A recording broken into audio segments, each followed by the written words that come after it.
Rev the engines!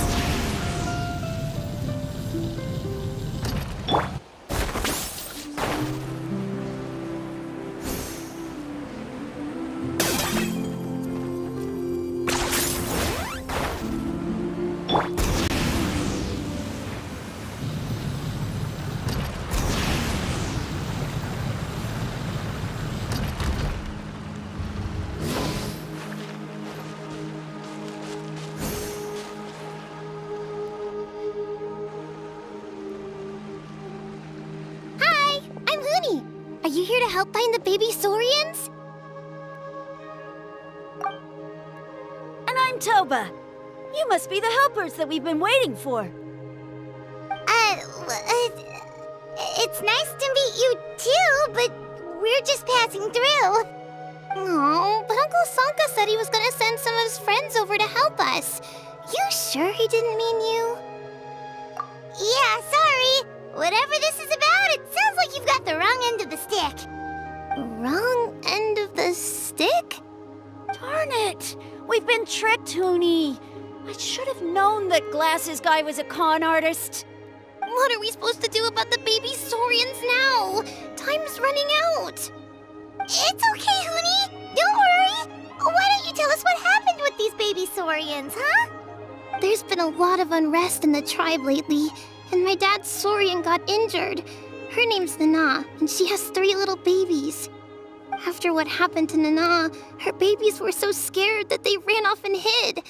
I'm really worried about them, so I decided to go look for them. If Nana is your dad's Saurian, why isn't he the one looking for them? My dad's one of the elders, so he's busy getting ready for Turnfire night. It's a really important ceremony, more important than this, anyway. I'm not supposed to be out here either, but I snuck out without telling him.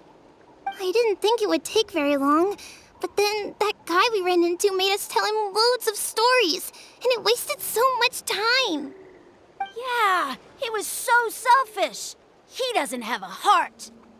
It's all right. Don't let him get to you. We're here now and we'll help you because we care a lot, don't we, Traveler? They should be. I already managed to find their tracks, and it seems like they're hiding on the cliff. Really? Wow! Thank you so much, Miss Traveler and Miss Paimon. Awesome. You gotta be careful out on the cliffs, though. They're really steep. Even grown-ups have trouble climbing them.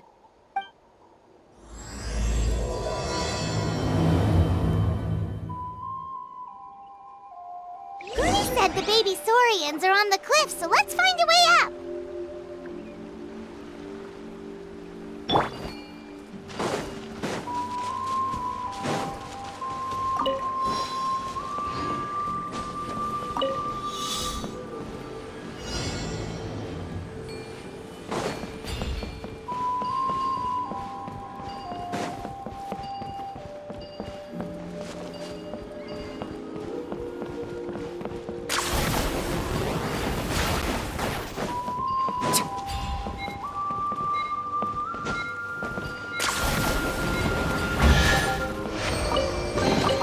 Do I get a share? You actually want this trash?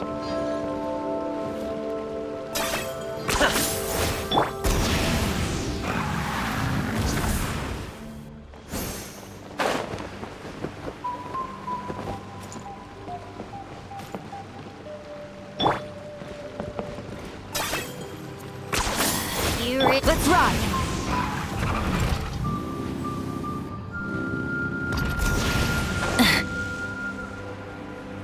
Okay.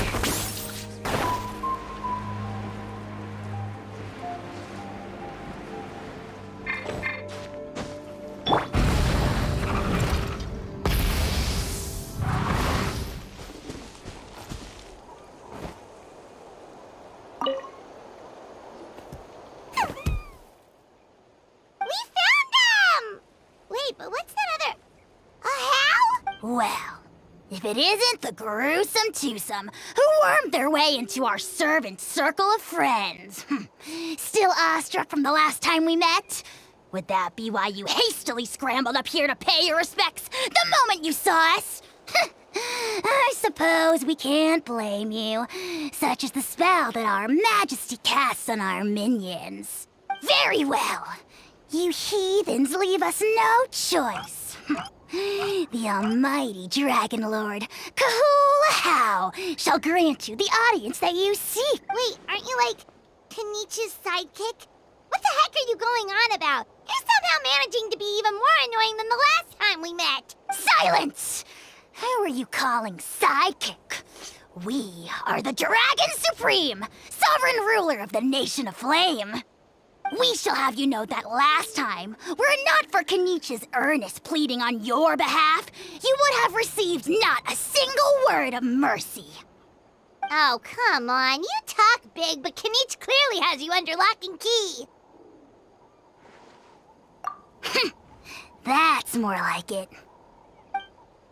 If you must know, our humble servant begged us to investigate an abyss incident near Hoytzitlan, and we chose to grant his request. Abyss incident? See this little lizard? Its mother, a medium-sized lizard, came under the influence of abyssal power. In her confusion, she attacked my servant's tribe, then assailed her own offspring. Yikes. So how is she doing now? She was but a lowly bug fighting against the power of the abyss. Naturally, she has departed for the Night Kingdom. Such a fragile creature. Apparently, she ended her struggle by leaping from a cliff. Leaping from a cliff? My dear anemic flying ant, as addled with questions as your head may be, please keep them to yourself and wipe that absurd expression off your face. We are the almighty Dragon Lord Kahula, not a wish-granting fountain. Anemic flying ant? Cute! Just you wait. Two can play at the ugly nickname game. We sense a faint abyssal energy. An evil sorcerer must be lurking nearby, but they are well hidden. If you encounter any suspicious outlanders, be sure to give them a robust interrogation. Suspicious outlanders? Wait, are you mocking us? How dare you cast aspersions on your ruler, heathen! You're just lucky that our servant has such vile taste in friends. Otherwise, we would beat you black and blue, and then purple, then black. If you're not here to kiss my feet, then get out of my sight. Do not impede the work of the almighty... The potty mouth on that guy? I'm on his furious! Still, good to know about the abyss threat, huh? Wasn't expecting that. Let's not get sidetracked. We should take care of Hoonie's request first.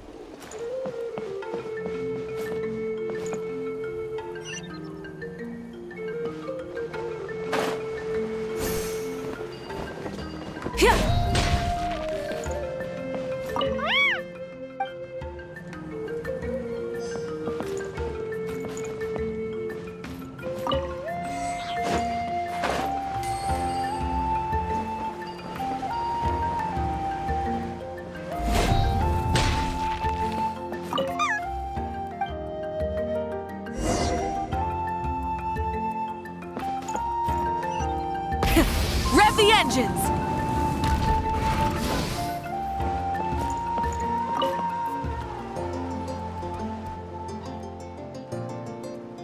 Wow, you're back already?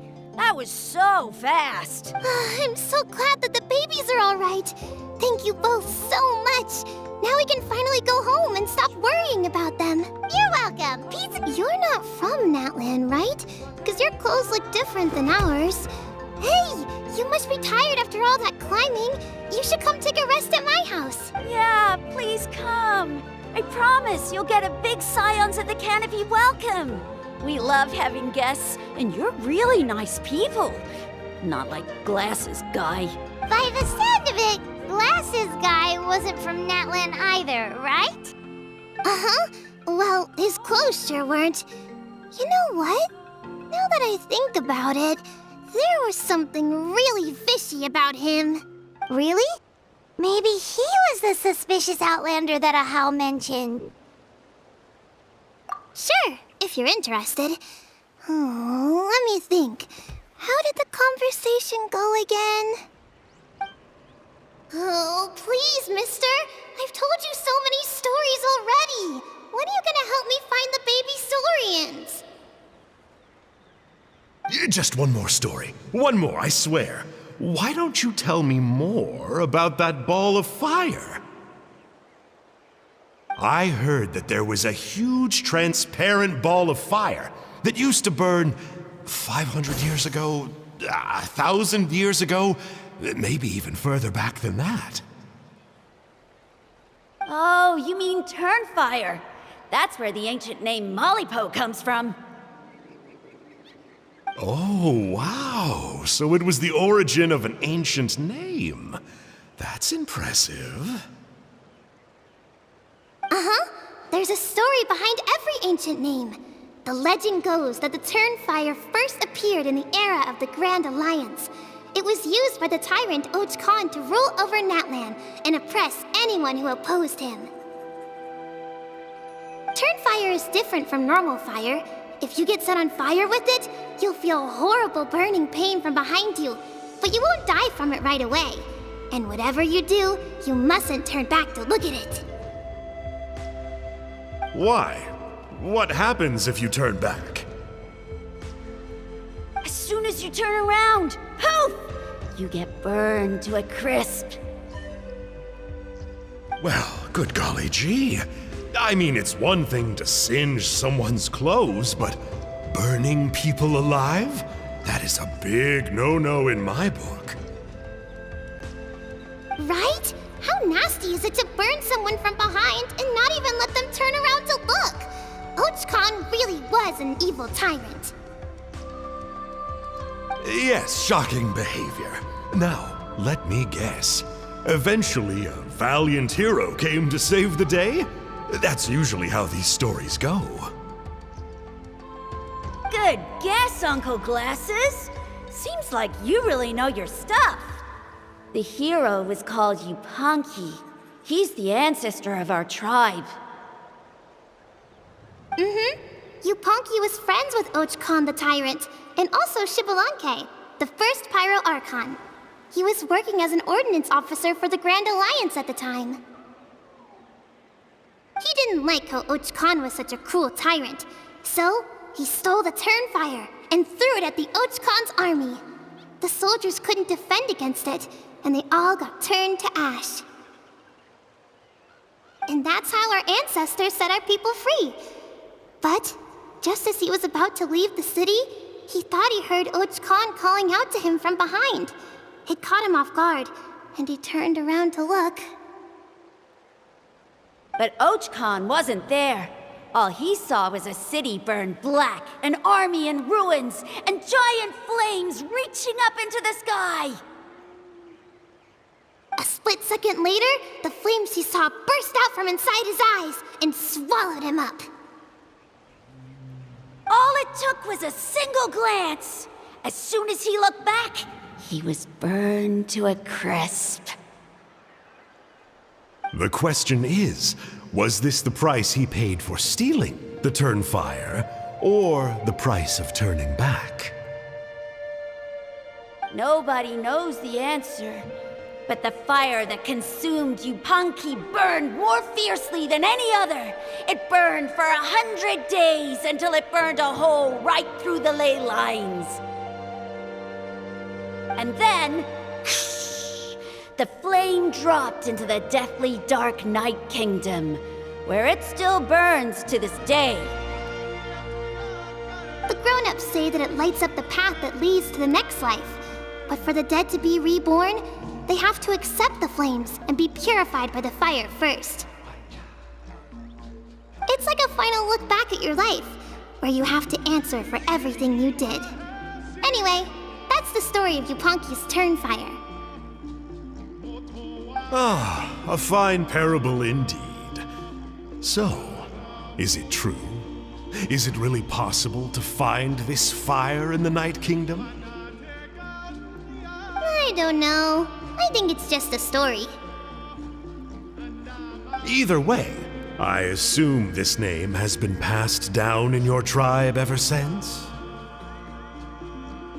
Sure has. It went to Burkina, the hero that we celebrate on Turnfire night. But that was 500 years ago. Yeah, and now it belongs to Kinich. So we often call him Malipo Kinich. Kinich, huh? All right, Uncle Glasses, that's enough stories. Now, can you please go find the baby Saurians for us like you promised? I would, but doesn't the legend of the Turnfire teach us not to look back? Let's not go dredging up the past. Tell me more about this Kinich guy. One more story, I swear. Starting now. No? Careful, Toba. You look dangerously close to cursing me out right now. Tut tut, we can't have that. Cursing is for grown-ups only. Uncle, you'd better not be trying to trick us, or the Turnfire will get you when you die. How would it get me if I'm outside of Natlan? Uncle Glasses isn't from here, you know. Unlike you. Huh? Wait, is that?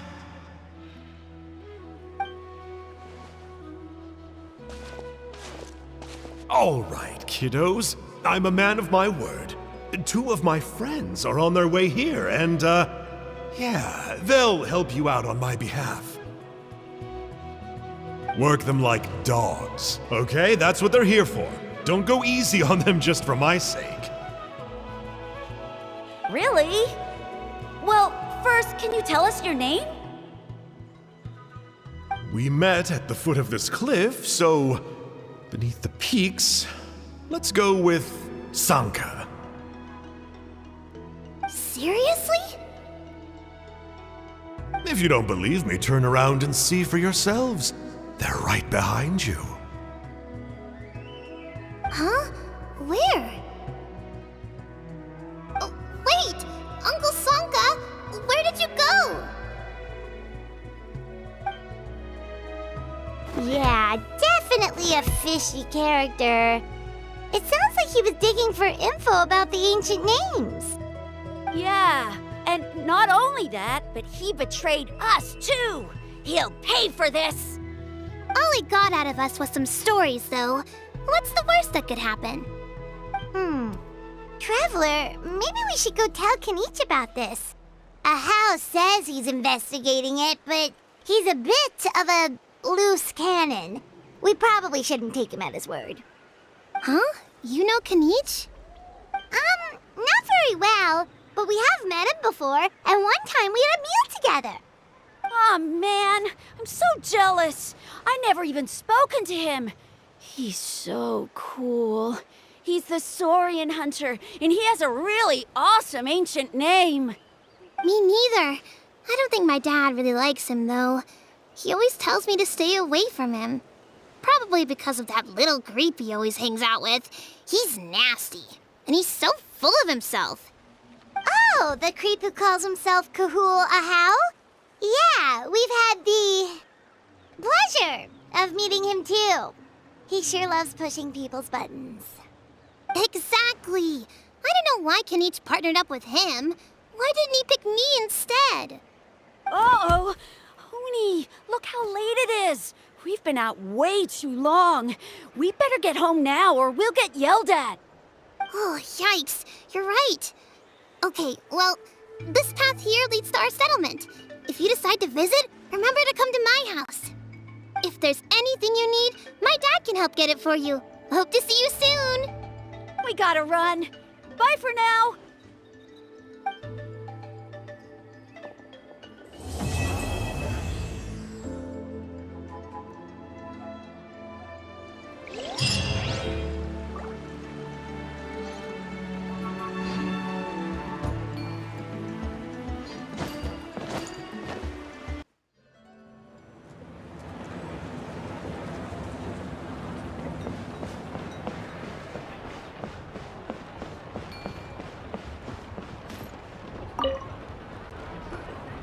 Hoonie, What were you thinking going out by yourself? Don't you know how dangerous it is? It's okay. Toba helped me. And we met some kind strangers who helped us, and... Kind strangers? What made you so sure they were so kind, hmm? I suppose they had kind stranger written on their foreheads. Yeah, actually, they did. In big, bold letters. Don't talk back to me. The Mountain King problem still hasn't been solved. What would I do if I lost you, too? No dinner for you tonight. They were good people, Dad. Dinner or no dinner. Hello again, Huni. It's Miss Paimon and Miss Traveler! Dad, it's them! They're the ones who helped me! And I promised we'd take care of them if they came to visit. Oh, so you're the kind strangers. Well, I'm Trinidad. Apparently you helped my daughter today, so if there's anything you need, just ask. As an elder of the Scions of the Canopy, I've got some influence around here. Now, I trust that you're sensible people who know better than to take advantage of their host's generosity. Yep, just helping a neighbor. We're not looking for anything in return. Oh? Well, let's hope so. Dad, please! They're not bad people! They've eaten at the same table with Kinich before! Be nice to them! Kinich? Wait. I heard that two mysterious travelers from afar showed up at the Stadium of the Sacred Flame. Are they you? And Paimon's the other.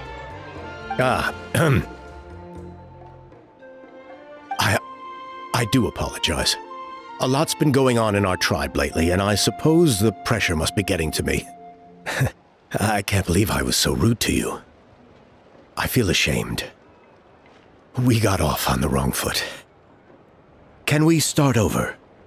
Oh, now we're talking. Seriously, though, don't worry about it. Already forgotten. We're just happy to see Huni got home safe and sound. You've just arrived, I take it? It would be my honor to give you a hero's welcome tonight. Careful now. That's quite an about face. We've heard that kind of thing can lead to spontaneous combustion around these parts.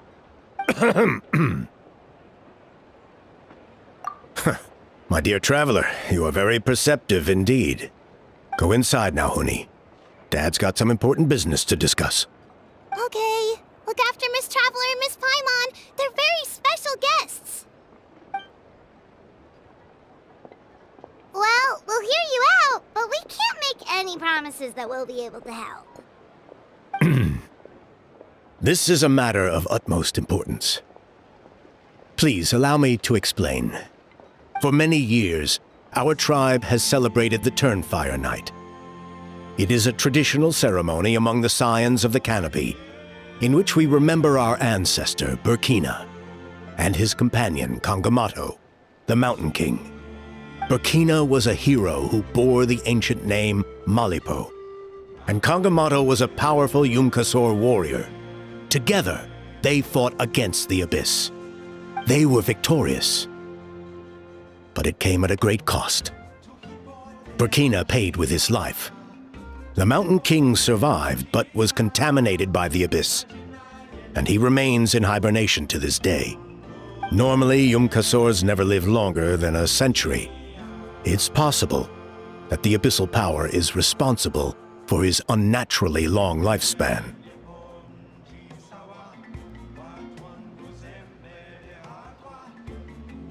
That's right. The Mountain King is a living symbol of our glory, but even this glory comes at a price. The abyssal power inside him is highly sensitive, and when it is disturbed, he awakens and flies into a blind rage, attacking anything that moves. So besides the ceremony, another important part of Turnfire Night each year is cleansing the abyssal power inside the Mountain King so that he will remain sound asleep. However, Abyss-related incidents have been on the rise in Natlan lately, as I'm sure you're both aware. As a result, it has become increasingly difficult to keep the Mountain King in hibernation. Only 5 months have passed since the last Turnfire night, and he's already showing signs of instability. Has he woken up again? He has. We managed to contain the situation by performing a makeshift ceremony right away, but it was a close call. He could reawaken at any moment. Also, he attacked and wounded my companion, Nana, during the ceremony. She became contaminated by the Abyss as a result. And We heard. Such a tragedy. We're really sorry for your loss. yes, and Nana wasn't the first. Anyway, right now, we're preparing for an exceptional Turnfire Night ceremony, and we need to find a suitable flame bearer. From what I've heard about your adventures, I believe you'd be perfect for the role.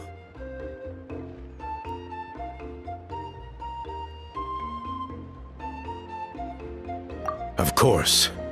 Plus, he's a bona fide hero who's inherited the Malipo name. Oh, you mean Kinich? Yes, he's the one. A hero worth his weight in gold. And unfortunately for us, he's all too aware of that. No prizes for guessing what he said when I asked him to host a Turnfire night outside of the annual schedule. An exceptional ceremony? I'll have to charge an exceptional price. I swear, no other concept exists in that boy's brain.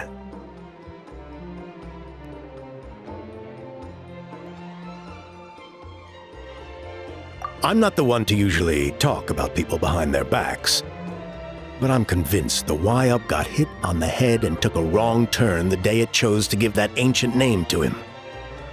Have you ever heard of a hero whose mantra is, "What's your asking price?" Oh, and don't get me started on that insufferable How he hangs around with. Thinks he's God's gift to mankind. Pompous fool.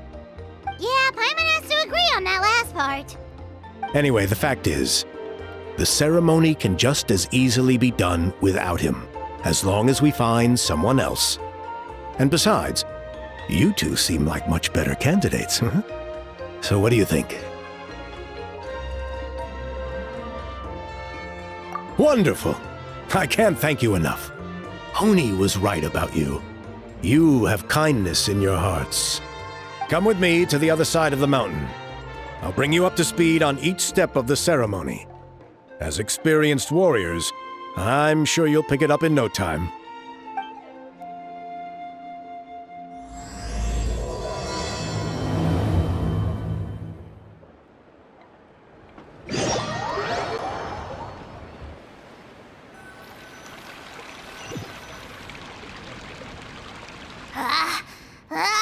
Achoo!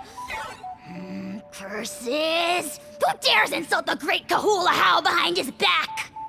Oh, great Kahul Ahau, bless you. Shut your filthy mouth, worm of the abyss! Your putrid words defile the air we breathe. You make the almighty Dragon Lord, Kahula How, sick to the stomach! Speaking as a member of the Abyss Order, that's music to my ears. Exactly the kind of reaction we're going for.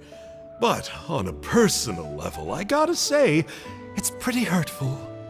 Ugh, never have we heard such brazen blustering from someone who is inches from death! Up yours, Four Eyes! We spit in your face! Okay, well, that I am at a loss to explain. How do I manage to stay so chirpy and cheerful? I can only guess it's some kind of powerful magic. But I digress. Mr. Kinich, I admit it, you, sir, are a legendary hunter. Still, the only reason you caught me is that I was reluctant to run away. You see, I'm very interested in the lore of your tribe. Okay. Is that it? Kay? Aren't you intrigued to know what it is about you guys that prompted a visit from the Abyss? It's the extreme sports! The other day, I narrowly avoided getting hit by a very brave soul who just leaped off a cliff. I think you call it bungee jumping? Anyway, I was very impressed. That is what I call embracing the spirit of adventure. Look, I even did a painting inspired by the bravery and freedom of the scions of the canopy. You scum-sucking swine! I swear, if you go bungee jumping, it'll be without a rope! Head first off the tallest cliff, with a band of hunters on your tail, and nowhere left to run, and a bottomless cesspit waiting for you on the ground. You say that, but I get the sense that Mr. Kinich isn't planning to take my life right now. On top of that, I'm tired of spying on you from afar. So why don't we just negotiate a comfortable operating distance that works for both of us? I've heard that the most important thing in human relationships is to respect each other's boundaries. What do you say, Mr. Kinich? Or you could tell me what it is you're really after. What? And then I'll name my price.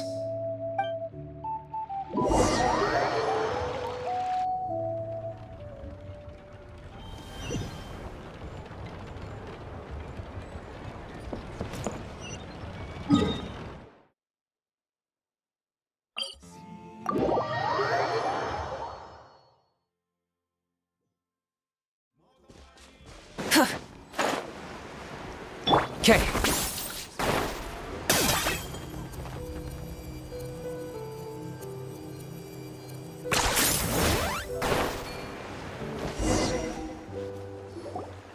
The abyss contamination is back. No surprises there. No doubt that explains the Mountain King's recent activity. See those torches over there? Those are sacred flame offshoots that we requested from the Stadium of the Sacred Flame. They contain the power of the Pyro Archon. Are you saying that the Sacred Flame and the Turnfire are the same thing? For ceremonial purposes, at least. Sending someone to the Night Kingdom to retrieve the legendary Turnfire isn't exactly an option. More to the point, though, the Sacred Flame is able to burn away abyssal filth. So that's why we use it in the ceremony. Gotcha! So basically, we just need to clean up the filth with the Sacred Flame. That's one part of it, yes. But the complete ceremony is a bit more complicated than that. First, the flame bearer must collect the kindling of the sacred flame from the starting point. Then use a grappling hook to fly up into the sky and light each of the sacred flame pillars. Then they must go down into the canyon, all the way to the cave where the Mountain King slumbers, lighting braziers and the final altar along the way. The most skilled flame bearers can accomplish all of this without touching the ground once. As much as I hate to admit it, Kinich is capable of this. Wow! He can do all that flying without ever falling to the ground?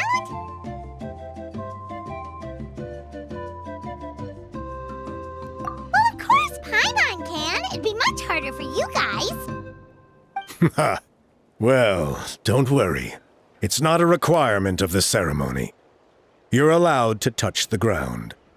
The only thing you're not allowed to do is turn back. The flame bearer must always keep moving forward. You can't skip a pillar, then come back to it after lighting the next one. To do so would be to disrespect our ancestors. So, what actually happens if you do turn back? Surely the fires don't just go out. Well, if you're not careful, you might get burned. What about today then? Does the same rule apply? Oh no, don't worry. Today is just a practice. The order doesn't matter. You just need to take the sacred flame, cleanse the filth, then go light all the braziers. Are you ready? I'll repeat the key points again. Gather the kindling, cleanse the filth, and light all the braziers. I'll wait for you at the end.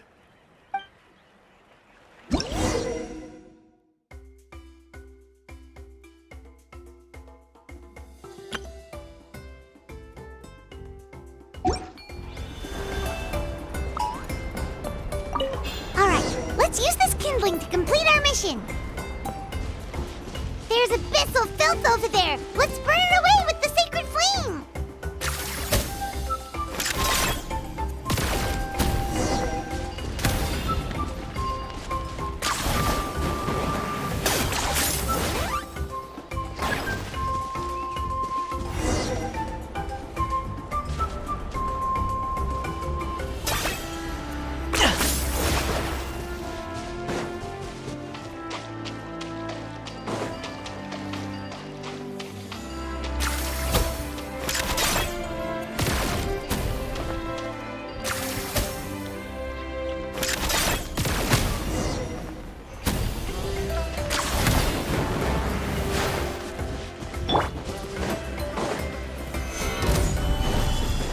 Target acquired. Laid bare.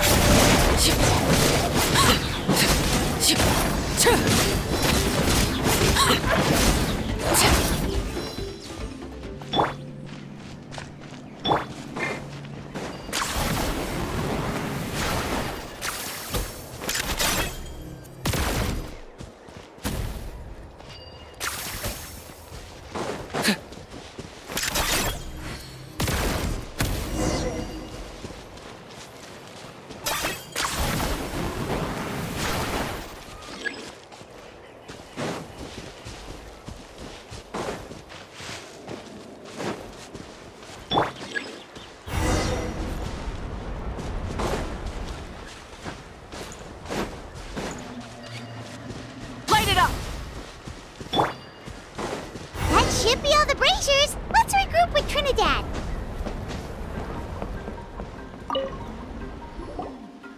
I knew I was right about you. You have outperformed all of our previous candidates. If there was an ancient name for outstanding flame bearers, I'm sure the Wayab would consider you for the honor.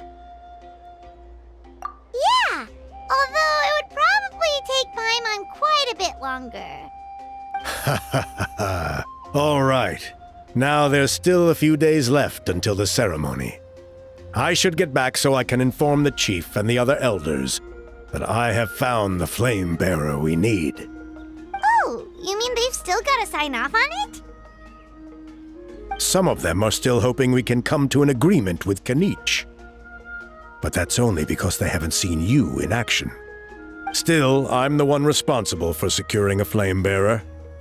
And my recommendation is you. Just for Paimon's own peace of mind, are you sure it's not going to be a problem having Outlanders take on such an important role in your ceremony? See that place over there? There was a time long before the age of Burkina and the Mountain King, when we Scions of the Canopy called that our home. After a period of upheaval, our ancestors were forced to move away. Now it has become a place where our youths go to develop courage and kindle a spirit of adventure. If we fail to keep the threat posed by the Mountain King at bay, it might not be long before we have to move again and find a new home. So to answer your question, I think everyone will agree that you are the right choice. Fair enough. Desperate times call for desperate measures. I'll need you to drop by my place at some point before the ceremony, if that's all right. There are still a few final details that we need to discuss. Okay, see you later then. You have my gratitude. We've helped out with a lot of other local festivals before, but this one feels a little different. Anyway, let's take a break before heading back to Trinidad's place.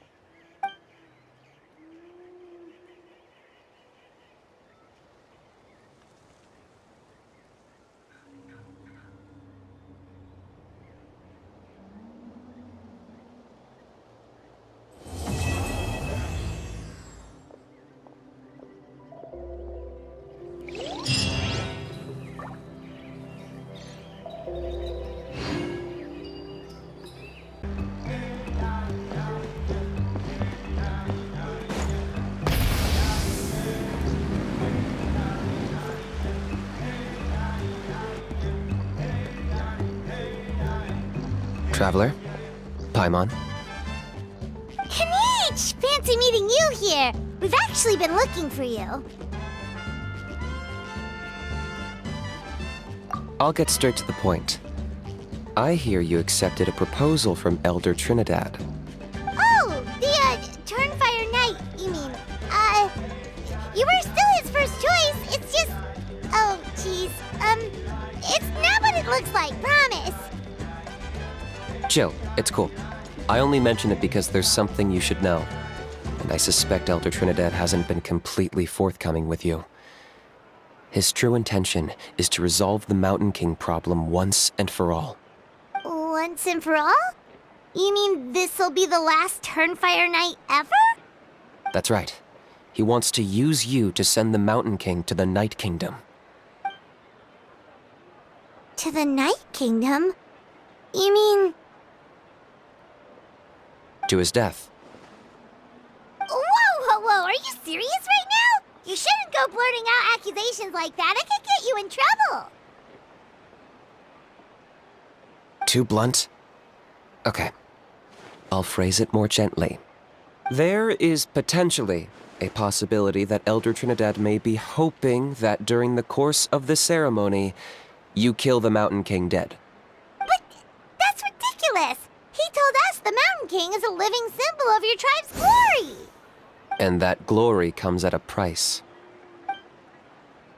Oh, that's right. The Mountain King is a living symbol of our glory, but even this glory comes at a price. Ah, yes, and Nana wasn't the first.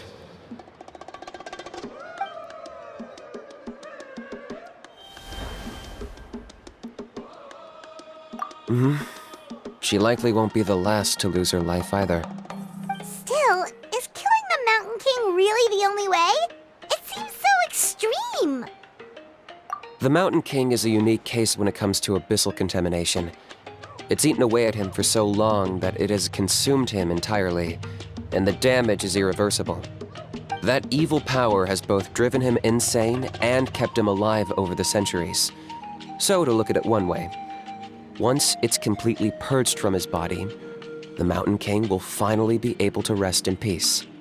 In past ceremonies, we've only purged around half of the abyssal power. This was to strike a balance, to keep him alive, but also keep him asleep. Trinidad didn't say anything about how much power he wanted us to purge, but he did say there were some more details to go over before the ceremony. Then it sounds like you'll know for sure soon enough. If he really asks us to kill the Mountain King, what should we do?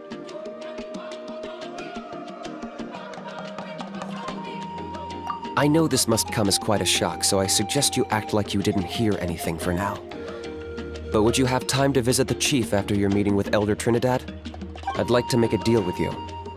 What kind of deal? One that comes at a very reasonable price. I'm sure you have plenty of other questions, but we can talk more later.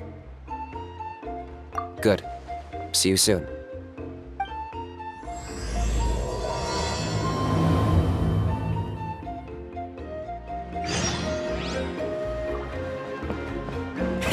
Rev the engines!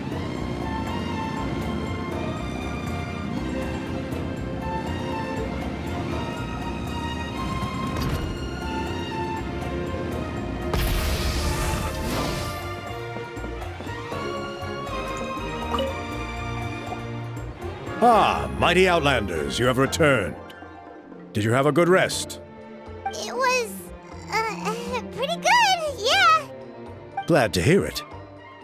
Things are progressing very smoothly on my end. Many of the elders have heard of your heroic deeds, including the chief. They all speak very favorably of you. There are still those who insist that the ceremony should be performed by the bearer of the Malipo name. But they're just stuck in the past. We need to move with the times. Plus, Kinich doesn't want to do it anyway. Exactly. So now, it's time for us to discuss the finer details of the ceremony. We covered the fire-lighting part of the proceedings yesterday. The next part is the purification of the Mountain King. It's quite simple. You just need to use the sacred flame. We've done it plenty of times before, and it's always very routine. I'm sure you won't have any problems. One point I'd like to stress, though, is that you need to burn away as much of the abyssal energy as you possibly can. The more we dispel, the longer the Mountain King will remain asleep. Asleep, huh?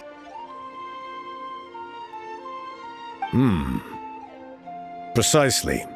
In previous years, the Flame Bearer has often been unable to dispel a sufficient amount of abyssal energy. That's the only reason why we have to perform the ceremony on a regular basis. But I understand that you have a lot of experience fighting against the Abyss.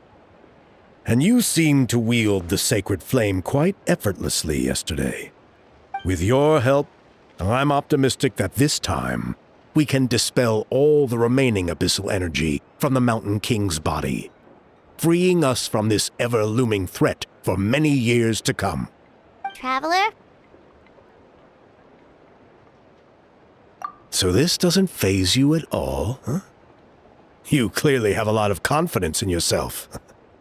That's really all you need to know. The ceremony is in 3 days. I'll come and fetch you when we're ready. In the meantime, feel free to look around our settlement. It would mean a lot to the elders if you got to know some of our people.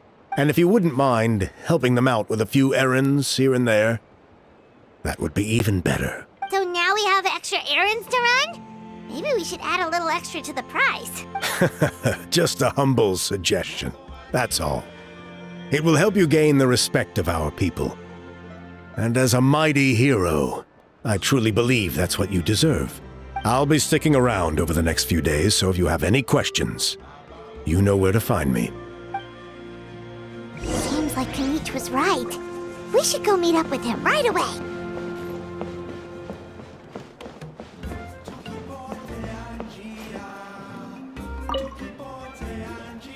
Huh, you're here. Kinich! Elder Trinidad said that... I can tell. It's written on your faces. Is that the Traveler in Paimon? Forgive me for not being there to welcome you on your arrival. That should have been my duty as chief. Hello, Chief Waina. I only heard the news from Trinidad yesterday, so I asked Kinich to invite you over for a quick chat. I believe Kinich has already filled you in, so I'll get straight to the point. Firstly, I fully endorse your appointment as flame bearers for the upcoming Turnfire night. However, I would like to request that you take steps to ensure the Mountain King's safety.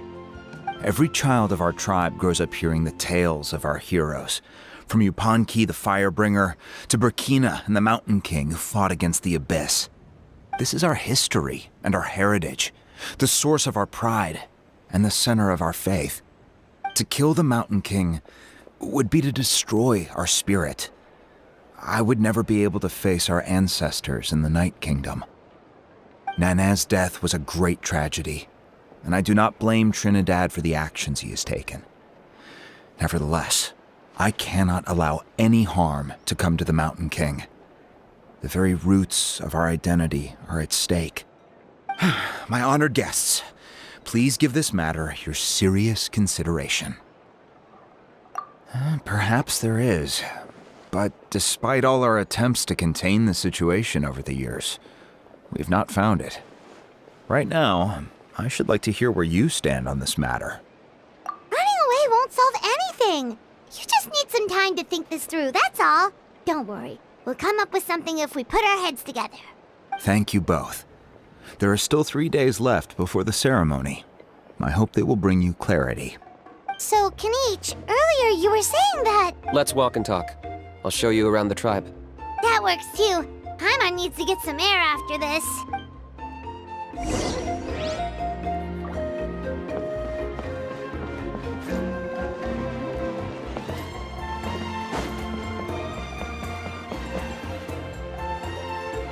Kinich, Paimon finally understands why you turned Trinidad down. You knew what he was planning, didn't you? That's why you didn't want to be the flame bearer this time, because it's a double-edged sword. The whole Mora thing was just a sneaky excuse. double-edged sword is right. But my response wasn't merely an excuse. To solve this exceptional problem, an exceptional price must be paid. I'm working on it. Really? Well, come on then, let's hear it! In a moment. Didn't you have a question you were about to ask me? Oh, yeah. What was it again? Oh, right! We need to talk about how he's completely unhinged. I agree that he has a problem. He needs disciplining, so I hired him a teacher. You got him a teacher? Oh, Paimon would love to see him get scolded for bad behavior. Anyway, moving on. When we ran into a how, he said you two were investigating some abyss thing together.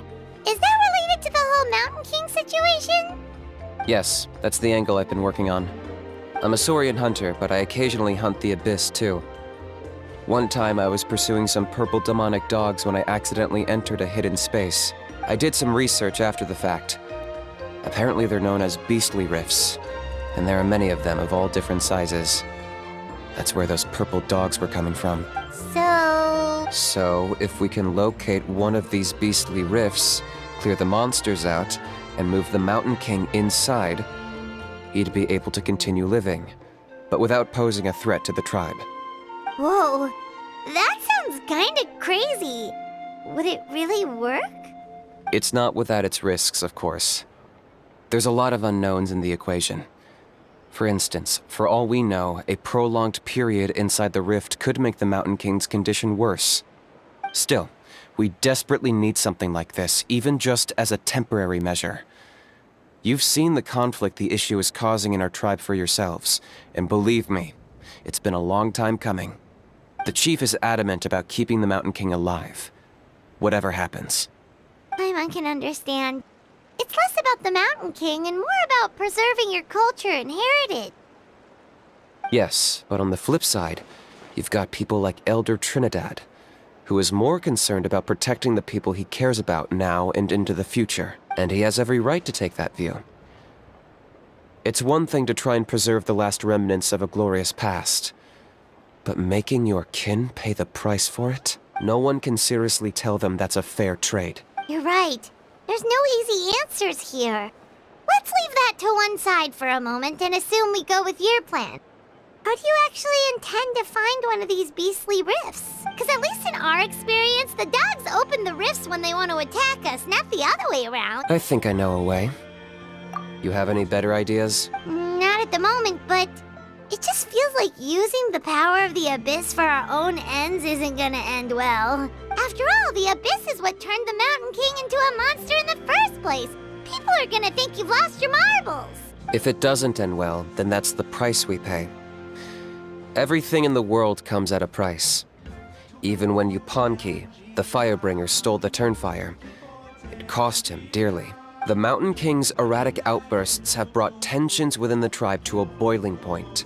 Unless this gets resolved quickly, everyone will be stuck in a stalemate. All right, so what's this deal you wanted to make with us?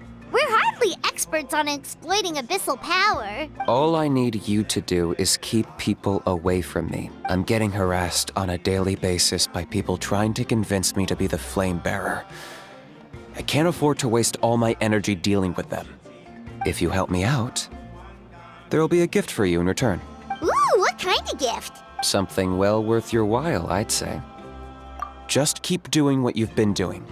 Integrate yourself with the tribespeople, so everyone comes to terms with the fact that we have a new flame bearer. That way, I won't have an endless stream of people coming to beg me to join the ceremony, and I can focus on finding a way to summon the beastly rift. Then, when the day of the ceremony comes, we'll move the Mountain King into his new home. Still sounds pretty crazy. Even for a daredevil like you, that's dangerous. And even if it works, what if neither Chief Wyna nor Elder Trinidad are happy with it?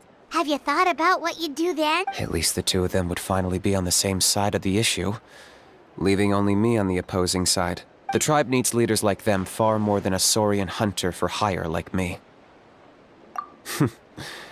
Can I take that to mean that we have a deal? For sure. And who knows, maybe we'll come up with an even better solution to all of this in the next couple of days. Great. Well, for the next couple of days, please spend some time among the tribe and lend a hand wherever you can. I'm sure everyone will be swept off their feet when they meet our new flame bearer. Good luck to us both.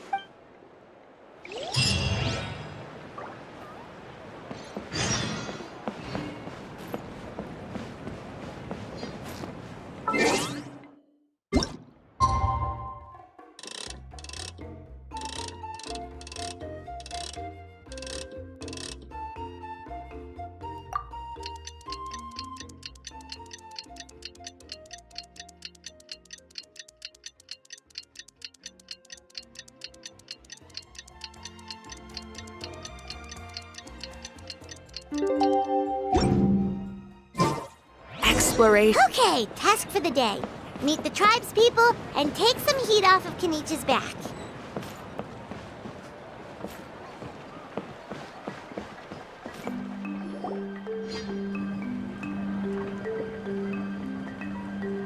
Hoonie, how can you call the Mountain King a monster? Because he hurt a lot of people. And look what happened to Nana. But it wasn't on purpose. The Mountain King is sick, that's all. He's been hurt by the abyss. That's true. But the fact remains that he's now a threat to all of us. How can you be so harsh to someone who's sick? If you don't take back what you just said, I don't know if we can carry on being friends. Toba, Huni, what's wrong? Hoonie's saying nasty things about the Mountain King. It's not right. He's our hero. Once upon a time, maybe. But not anymore. Yesterday, maybe, but not anymore. Toba? Fine. I guess my dad is right. Things change, and you just have to accept it and move forward. As of today, our friendship is over. There's no going back. Oh, come on, cut it out, you two. We have some great news to tell you. The Traveler is gonna be the flame bearer for the next Turnfire night. She's gonna do a beautiful ceremony and cure the Mountain King's illness for good. What? Really? So that's what my dad wanted to talk to you about? To be fair, from what we saw the other day, you are pretty good at climbing cliffs. Probably just as good as Kinich. Wait, speaking of Kinich, where even is that guy? Oh yeah, good question.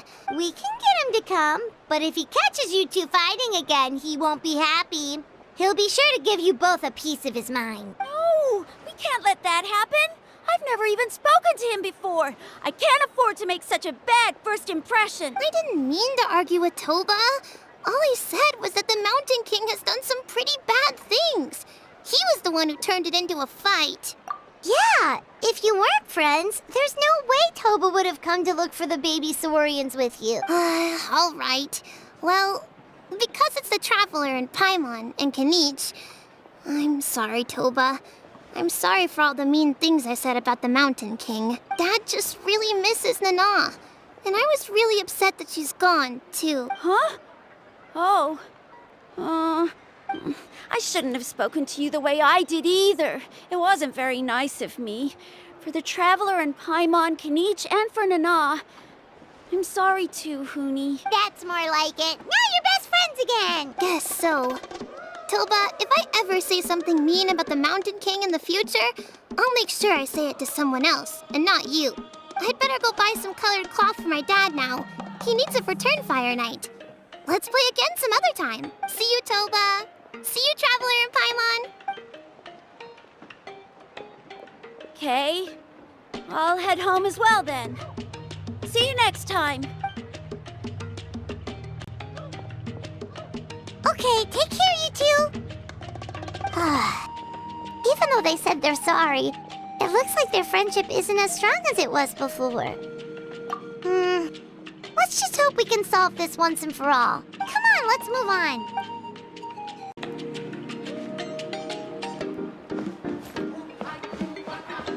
Huh? What's going on over there? Let's take a look.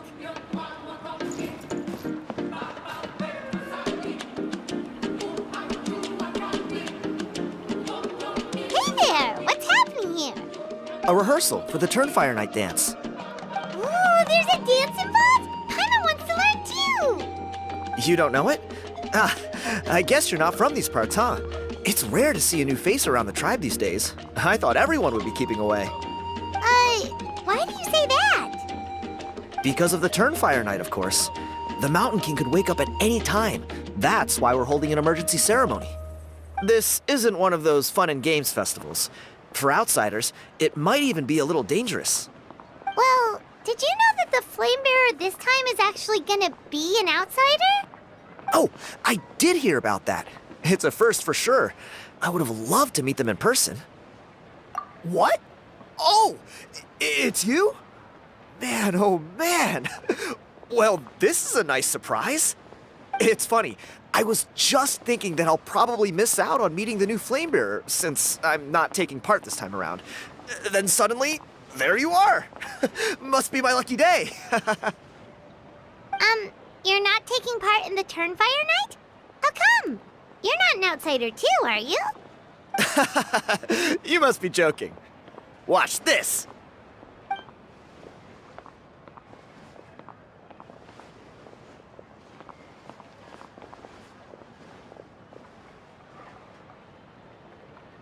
Not bad, right?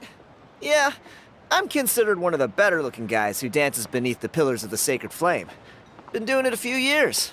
Always gets the ladies out to watch. Oh, very impressive. So why'd you quit? Well, I feel like the whole Mountain King situation is getting more and more precarious. It's just not safe here anymore. One of our elders' Saurian companions even lost her life not long ago. The question is, what are we gonna do about this in the long term? But our leaders don't have any answers for us. They're probably too busy fighting about it amongst themselves. The way things are going, it's only a matter of time before it gets violent.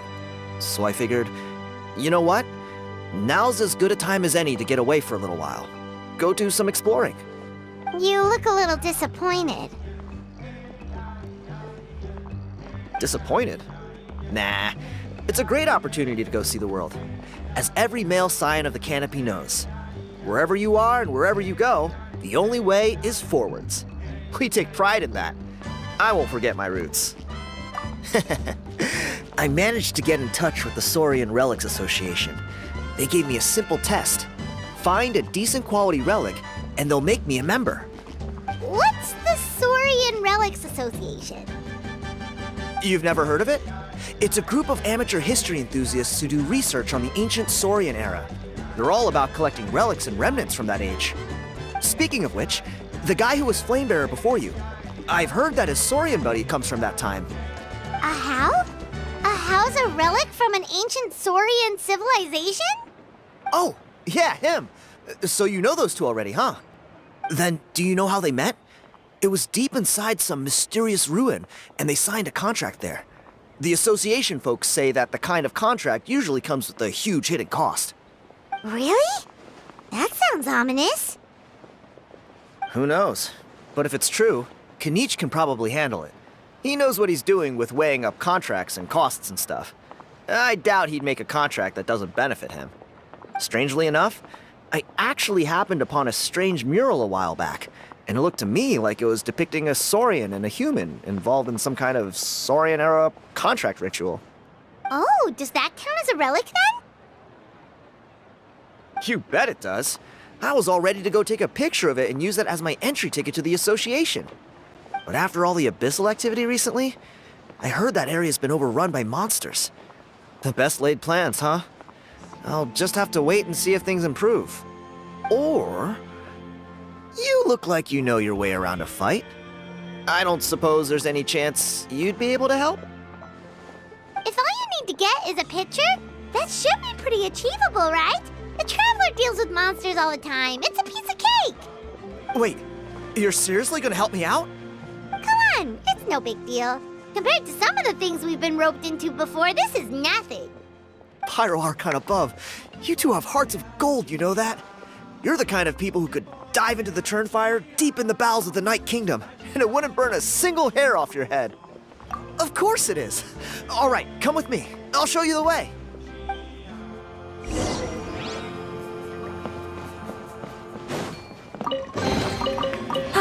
Something to add to my collection.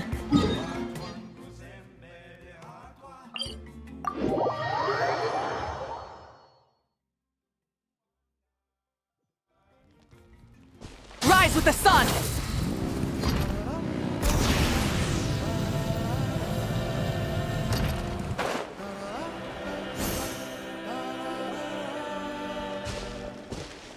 There it is. It's inside these ruins. As you can see, the place is crawling with monsters. Alrighty then. Stay back and take cover, Tiago. This could get dangerous. We'll take care of him. Great minds think alike. I'm not about to cramp your style.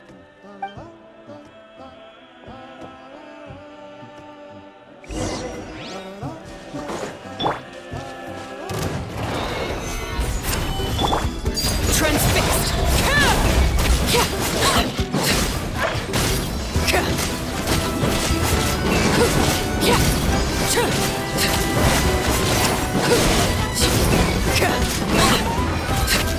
Witness my rise!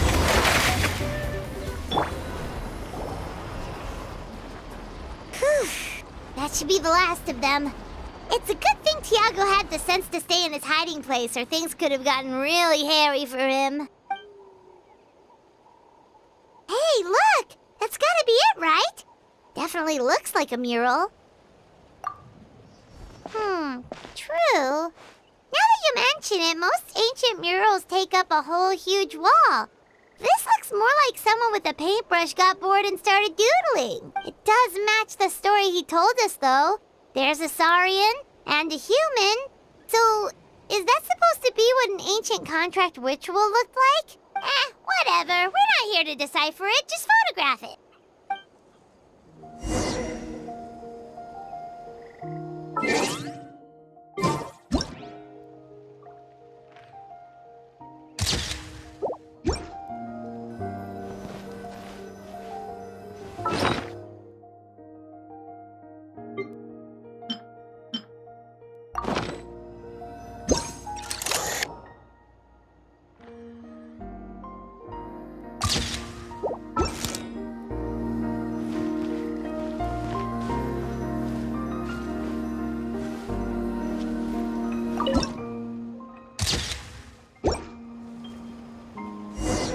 That's a wrap. Let's take it back to Tiago.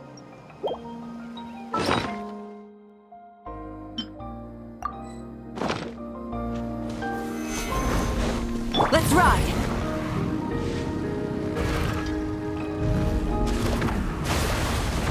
Full throttle! You've been robbed? Oh, Ponche. And I thought my luck was bad. Oh, I put blood, sweat, and tears into that, and now I've got nothing to show for it. Some gap-toothed goon stole it from me.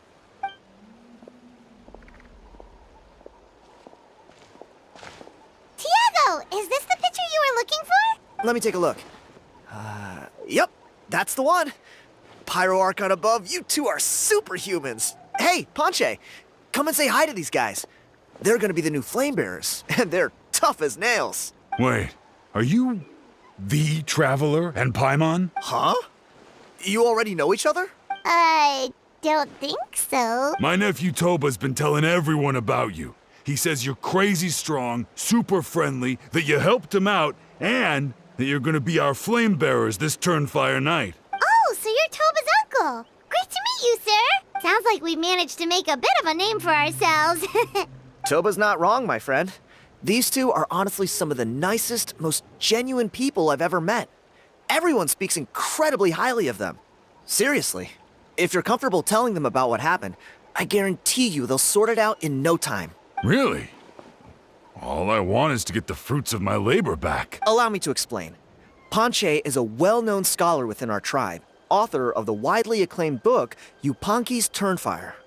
Unfortunately, the book was stolen by a treasure hoarder a few hours ago. I spent years of my life researching that book. I visited every last ruin, interviewed every descendant of every hero in our history. On the word Malipo alone, I covered at least 5 different interpretations of the meaning based on accounts from different villages. It was an unparalleled masterpiece. And now it's all gone. That little goon ambushed me during my morning walk. He snatched all of my belongings, including my entire manuscript. That book was everything to him. It's like they robbed him of his soul when they took it. Look at him. Lost and listless.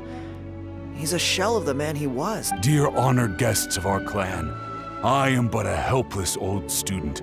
If only for Toba and Tiago's sake, please help me, I beg of you. See what I mean, Ponche? Now you've run into these two, your luck's about to change, big time. I don't know if he's still there, but come on, I'll take you.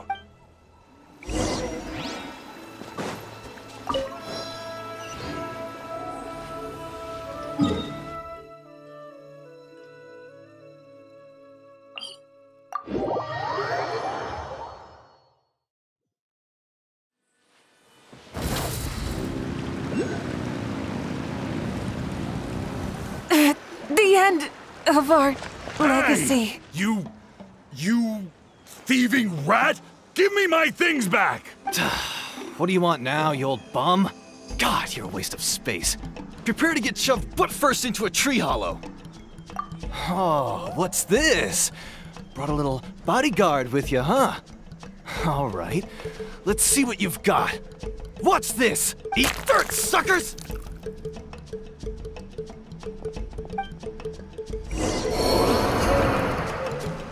Hey, he's trying to get away! You good? Let's chase him down.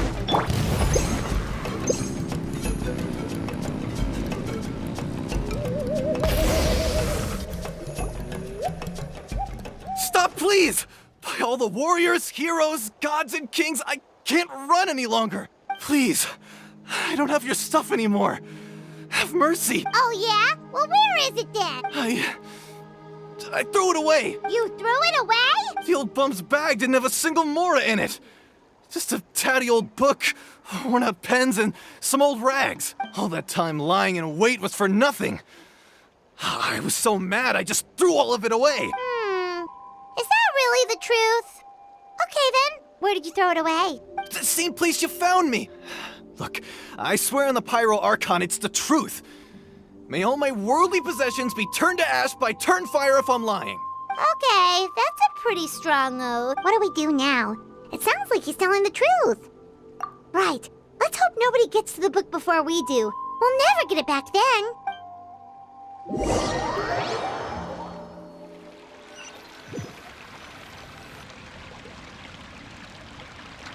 Although the Turnfire is a heroic symbol in Huitzatlan, it always comes with the more ominous implication of eventual tragedy. This holds true for all bearers of this ancient name in recorded history. Each one of them died of non-natural causes, as if the specter of the Turnfire was always lurking in the background. This appears to suggest the existence of some higher power that is always watching the name-bearer, examining their actions, and eventually demanding payment in return. None can escape this payment, unless, perhaps, they could honestly swear by Turnfire to never make a single mistake in their entire life. Yupanqui's Turnfire. What an incredible work on ancient name philology. I can't believe it was just lying there for me to take. Let me see, the author is Ponche. Nice. A gentleman and a scholar. Silence, book muncher! The great Kahula! Do you truly find no joy at all in perusing such rich historical records? Joy? What joy is there in this pointless drivel? Well, it makes a pretty shocking prediction. Every bearer of the ancient name Malipo eventually meets a grisly end. Maybe that's the price you pay for the name that means price? What? You're saying Kinich will die a violent death? So I'll finally get to take over his body? When will that glorious day arrive? The great Kahula demands to know! Wow, you are just irredeemable, aren't you? An agent of chaos down to the core. You make us Abyss Order folks look like saints in comparison. Silence, maggot! To presume that anyone compares your kind with the great Kahula is sheer vanity. And if that day ever comes, oh, your doom will soon follow. You don't need to lecture me about Doomsday. Here's what I know, based on countless historical texts. All civilizations will be reduced to rubble by the passage of time. From ancient kingdoms to heavenly thrones, to worlds beyond, there are no exceptions. But from the ruins of every civilization, the dust will rise and never settle, thus transcending the confines of time.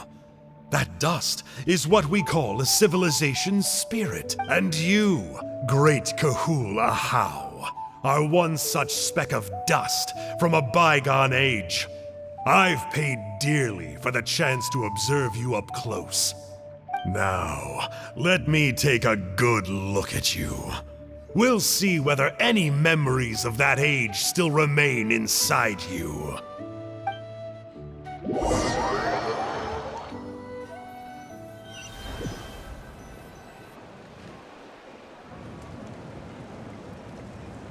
We're so sorry, Mr. Ponche, but we couldn't find your manuscript anywhere. Does that mean all of my hard work was for nothing? You gotta stay positive, Ponche. You might have lost the book, but the brains behind it are still intact. Surely you remember the main points at least? The whole reason I worked so hard to get it finished before the Turnfire night is because I hoped that maybe it might help us find a way through these trying times. But now, well, not exactly. But I thought my research might at least be a starting point. Oh, really? So what did you find out in your research? I think the key to all of this lies in the power of Malipo. Ponche, you know as well as anyone that ancient names don't hold any real power. Symbolic power doesn't count. You're right, but Malipo may be a special case. Given that it first arose in the era of the first Pyro Archon, it might contain remnants of Xbalanque's power. Yeah, I remember that story. My grandpa told it to me when I was a little kid. Maybe you're the special case. Most kids stop believing in that stuff by your age. I'm not talking about childhood superstitions here. There is evidence. Like what? Like the fact that the Mountain King is still alive. Everyone attributes that to the power of the Abyss. But there's more to it than that. The key factor is that Burkina summoned the power of Malipo at the cost of his own life. If you don't believe me, then answer me this. How many other creatures can you think of who lived longer, not shorter, after being contaminated by the Abyss?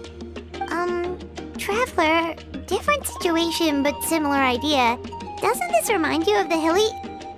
So, I came to the conclusion that Malipo must refer to some mysterious ritual involving a tit-for-tat exchange. It began with the first Pyro Archon, fell with the Grand Alliance, then was buried in the Night Kingdom.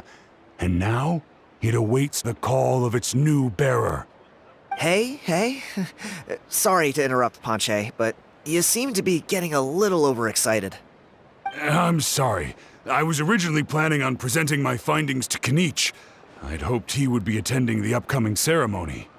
Sounds to me like you dreamed up one fanciful theory to support another.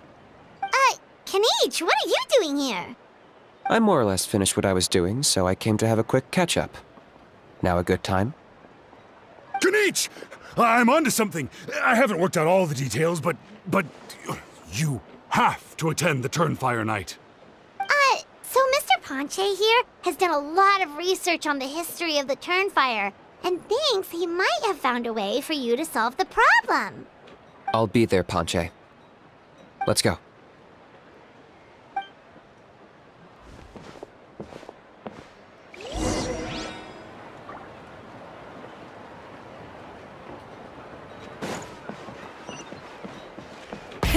Rev the engines!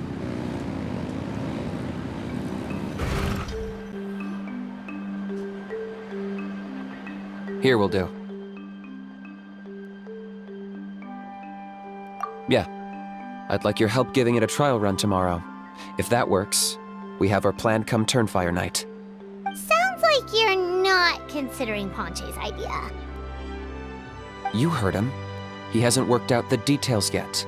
We need a more practical solution with concrete steps to follow. Yet? Are you saying you think he might actually be onto something? I think it's possible, based on something I know about the war 500 years ago. Burkina didn't fall to the Abyss. He was killed by the Mountain King in an episode of madness. In his final moments, Burkina made the fateful decision to not fight back, and instead pass his blood and power on to the Mountain King. Maybe he thought the Mountain King was stronger than him and more valuable to the tribe. Or maybe it was just out of loyalty to his friend. Either way, I can believe the Turnfire was involved. Whether you think his sacrifice triggered it, or his fate was sealed from the moment he took the Malipo name, it makes sense to me. How can you drop these truth bombs with such a straight face? This is what I've gleaned from my many interactions with the Mountain King. His mind is so disordered. It took some time to piece it all together. The story Elder Trinidad told you was the more palatable version of events. The truth is even darker. The Mountain King's mind isn't just disordered. He is suffering and feels great shame. I believe he wants to be put out of his misery. What? Then what should we do? Should we grant him his wish? Of course not. We should help him move to a new home. It's the only practical solution. The Mountain King is a hero to my tribe. An object of worship, even. Ending his life would be like desecrating a statue. Still, he's been the cause of multiple disasters, and we can't afford to have any more. Ugh. Practical solutions hurt Paimon's brain. Can we follow our hearts next time? Then let's break for the day. I've already found a suitable venue for tomorrow.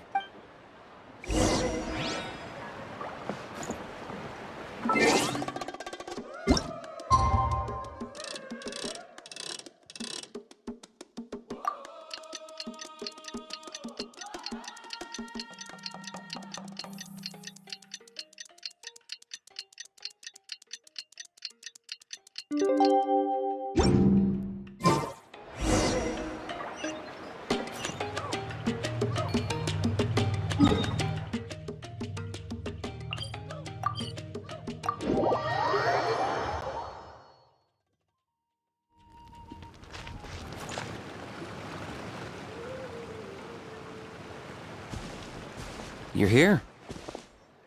Very punctual.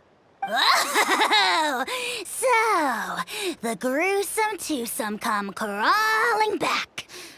Here to make amends after the grocer. Very well. The almighty dragon lord, Kahula. Kinich, didn't you say you found him a teacher? He's just as out of control as ever! Hey!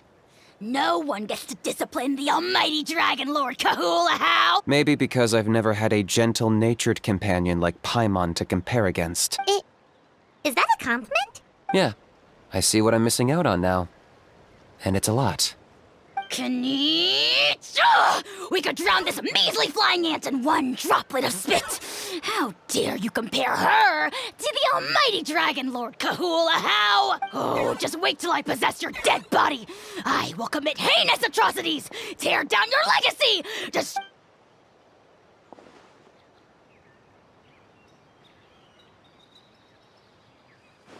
Traveler, Paimon, let's get down to business. Once we've opened the beastly rift, you're welcome to toss a how in there for a couple of days. With pleasure. You don't need to ask twice. I got my hands on this device in a trade. It's meant as bait, but it'll also stabilize the abyssal energy. The rift towns will tear through space to get to this. Once they're here, we take them out and claim the rift for ourselves. You'll find out soon enough. First, let's try this out.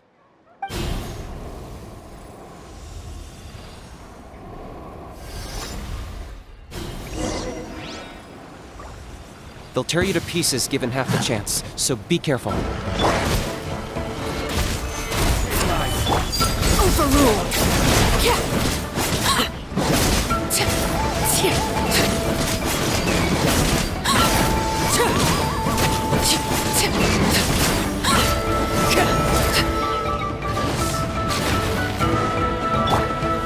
Gather! This is order! Transfixed.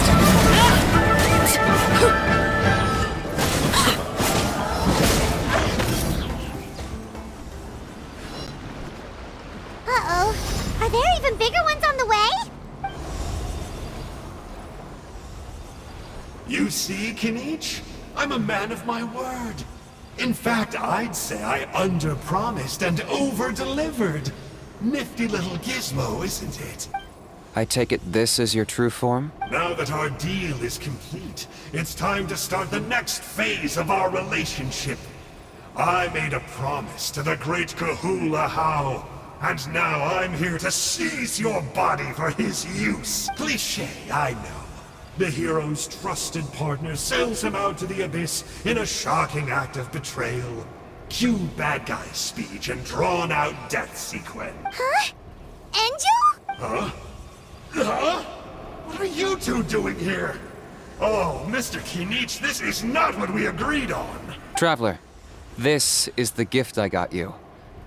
I know you're looking for intel on the Abyss Order, so I thought he might be of use to you. But it looks like you've already met. Yikes. Frosty reception. Gotta say, I kinda pictured this moment going a little differently. Tears of joy welling up in your eyes as you say the words, "It's good to see you again, old friend." Don't be ridiculous. Sounds like you've been reading too many romance novels. There we have it. Change is inevitable and nothing lasts forever. What a pity.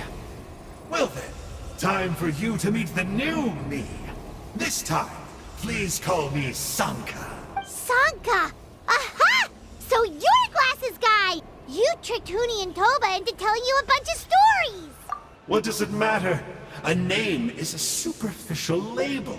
It's what's deep down inside that counts. And I've shown you the deepest parts of me. That would explain a lot. Why else would you show up here and start acting like a wise guy? You looking for a fight? I'll pass. I do rather like you, as I've said before, but my one quibble is that you really don't know your own strength. Wait, of course! You're the one behind all the recent Abyss activity! Let Paimon guess, you've been provoking the Mountain King too! Haven't I told you before? I'm not part of the inner circle who do our Highness's bidding. My interests are far more low stakes. I spend my time digging for truth in ancient doodads and books. You really think a benchwarmer like me is capable of more than that? I investigated him. He's not connected to the recent events.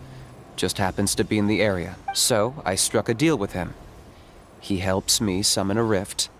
I allow him to do some historical research. But that's all over. And now Kinich wants to hand me over to you. Well, I was hoping this would be an opportune moment to whisk away his body. That would have given me some more time to study the great Kahula How. But now I've run into you, which is just my luck. Or maybe I've incited the wrath of the Turnfire, and this is the price I have to pay. But I don't understand. What did I do wrong? Wait, does that count? Let me think. How? You are the worst of the worst! Colluding with the Abyss Order against Kinich? How could you betray your partner? There is no betrayal. The Almighty— Don't worry, I told him to act as bait. Yes, and you should have picked a bigger fish. The Abyss Order? Ha! What a joke. Not even a match for our low— It looks like your disciplinary measures have been less than effective, Mr. Engine. What did you expect? Behavioral rehab isn't really our— The abysmal disorder would suit you better. Kinich! Dispose of him! He is of no further use to us! Traveler?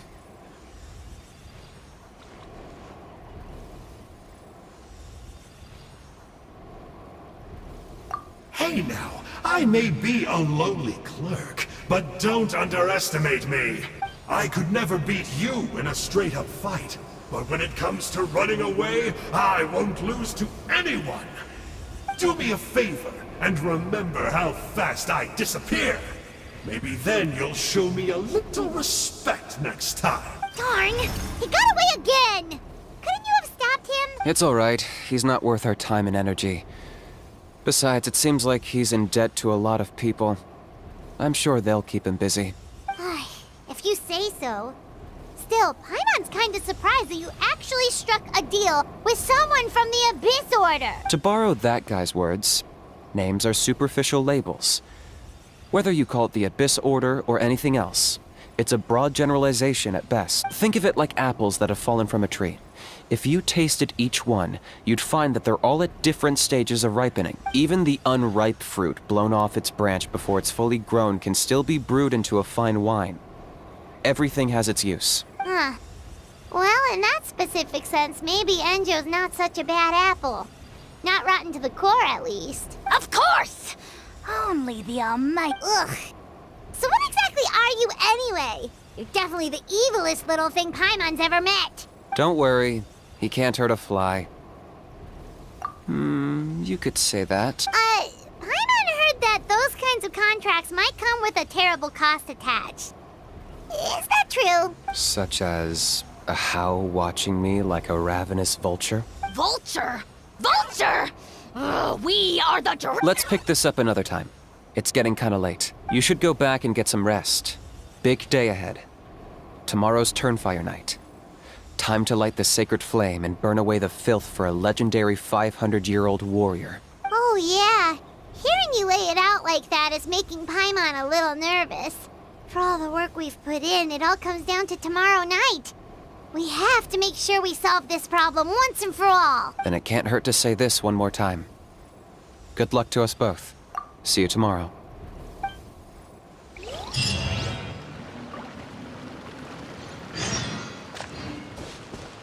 What happened to getting some rest?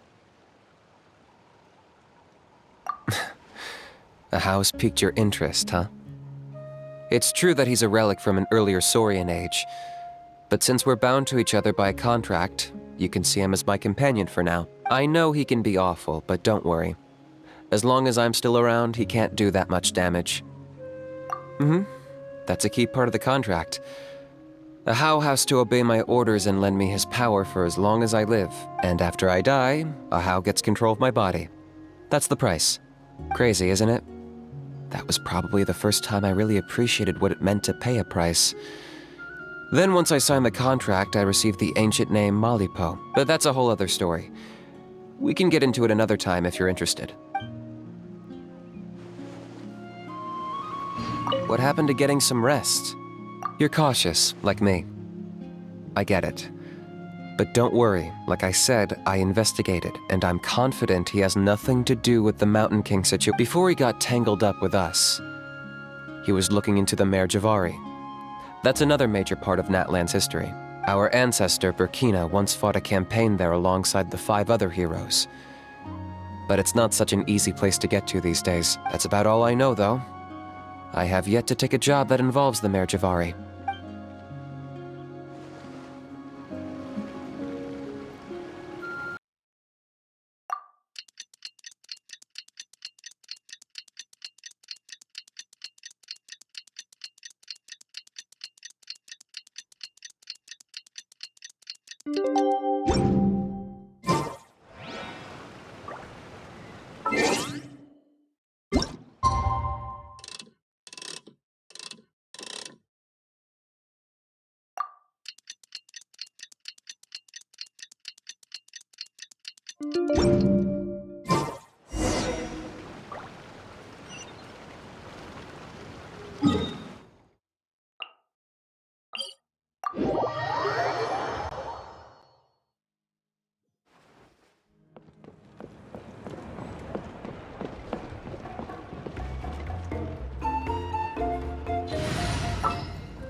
Who's our target this?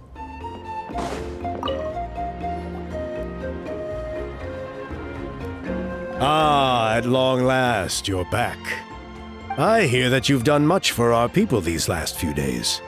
Everyone has nothing but praise for you. Many young people have heard the rumors too. They're all eager to meet our new flame bearer. Well, they won't have to wait for long. It's almost time for the ceremony. We really hope we can resolve the Mountain King situation quickly and smoothly. Seems like a lot of people have been worrying about it, huh? Haha, well, it's nearly time. So, if you're ready, then follow me to the ceremony site.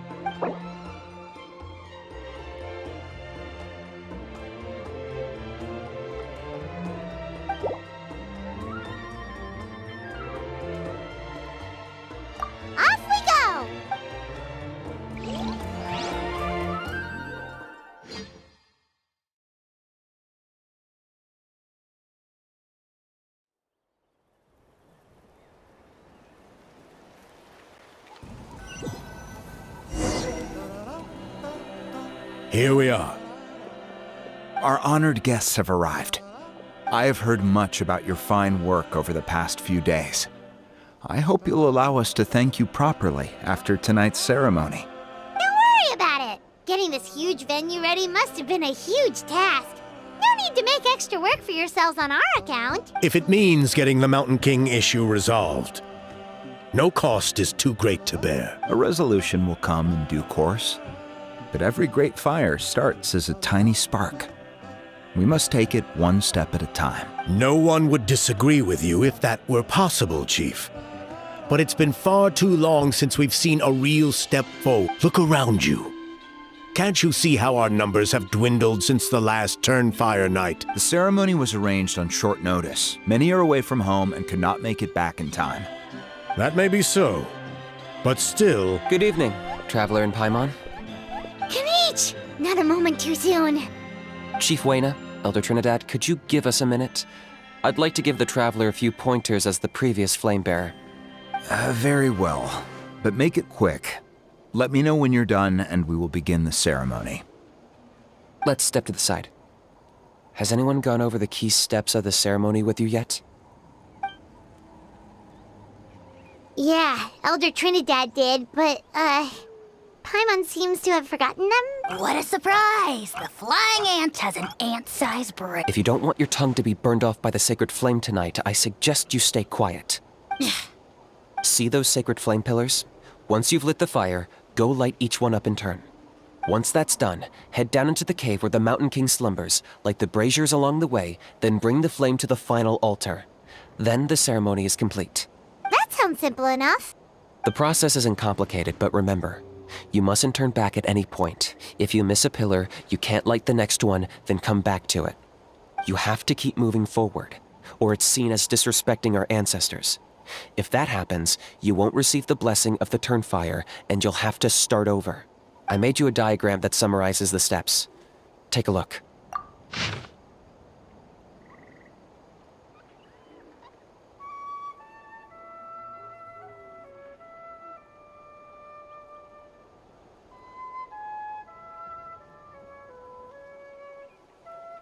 So that's our part. What about you?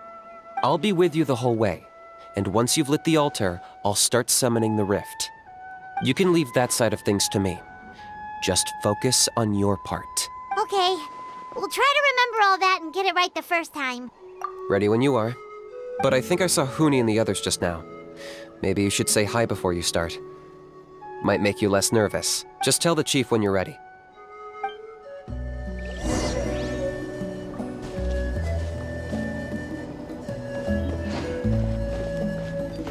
Oh, Miss Traveler, you look so pretty today.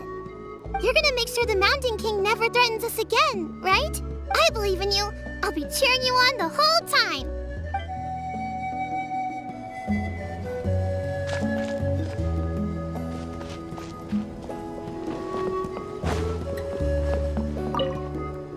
Miss Traveler, you're finally here! I even dragged my uncle out to watch the ceremony. Although I'd hoped for the Malipo name-bearer to perform this ceremony, that was never anything to do with you, so please don't take it personally. I got thinking last night, and I realized if the lesson of Malipo is to look forwards, then I should accept that my book is gone and start anew. Besides, I'll have even more to write about this time, given this will be our first Turnfire ceremony featuring a flame-bearer from another land. I'll be taking detailed notes. Good luck, Miss Traveler! You got this!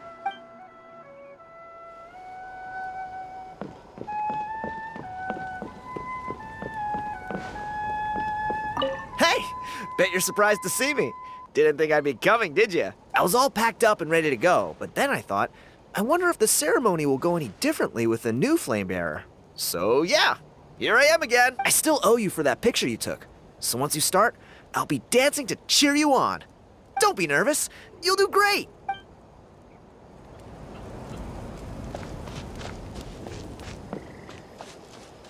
Mighty Outlanders, the time has finally come.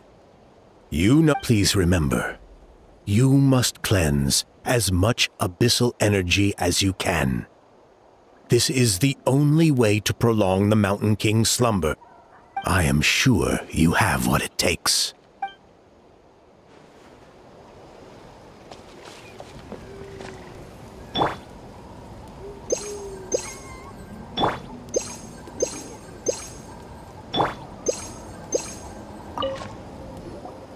How are you doing? Is all in order? Very well.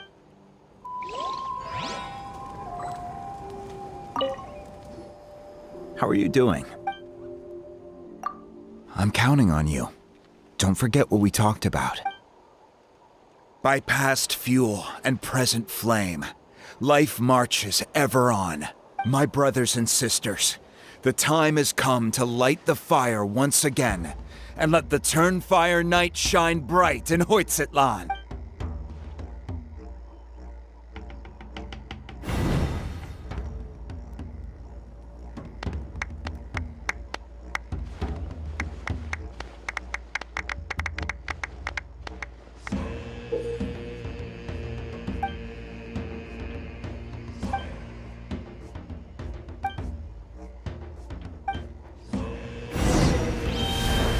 Go get the sacred flame.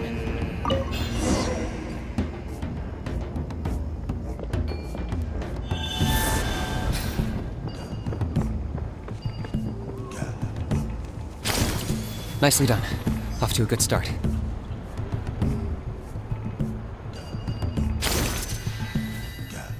Great stuff.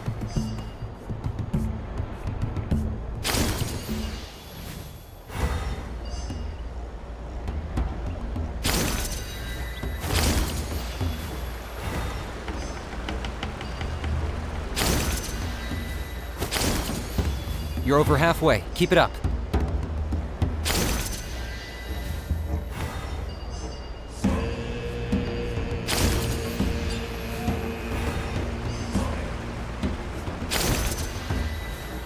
Impressive.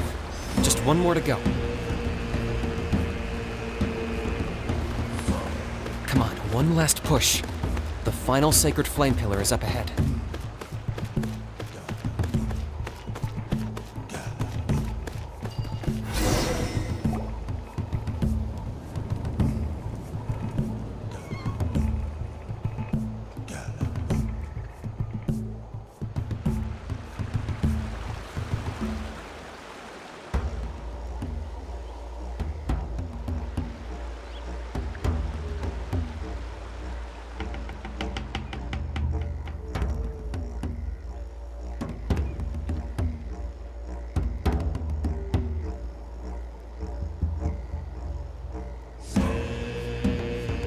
Great! All the pillars are alight. Next, it's down into the canyon and head for the Mountain King's cave.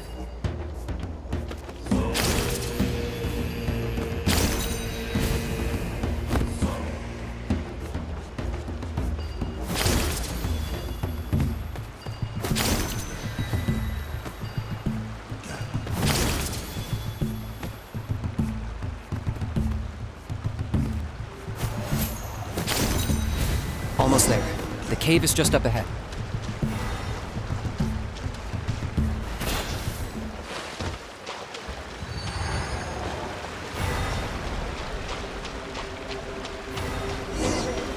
The Abyss presence is growing strong. We should deal with the contamination first.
There's the altar of the sacred flame.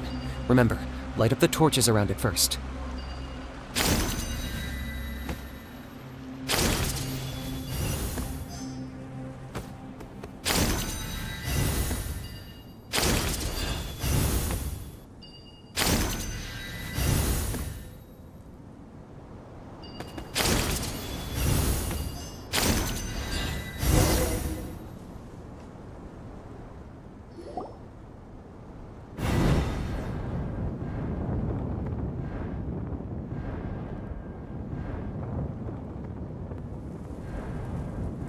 Woohoo! We've lit up the final altar!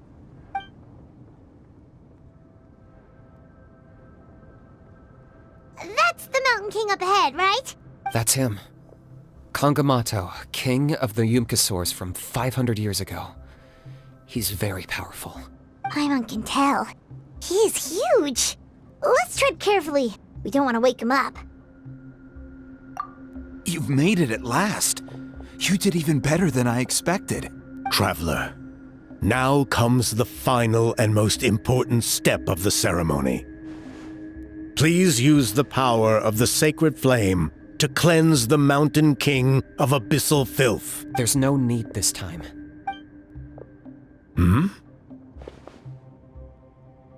Such strong abyssal power. What is that thing? Kinich, what is the meaning of this?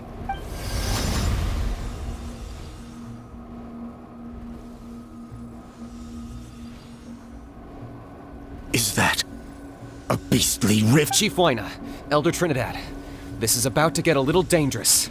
You should step back. What do you think you're doing? Solving the Mountain King issue. You mean by having him torn to pieces by rift hounds? No, stop! We can't let that happen! Foolish Locust! Can't you see? We're trying to shove your Locust King into the beastly rift! But... I'm sorry, Chief Waina and Elder Trinidad.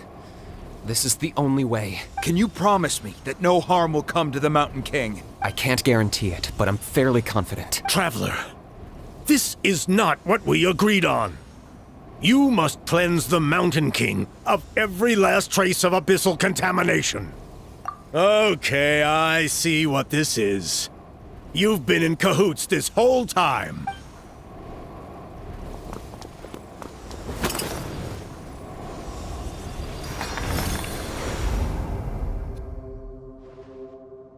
Ugh, you imbecile! What have you done? Oh no! The device is destroyed! You forced my hand. I had no choice. Elder Trinidad! What are you doing?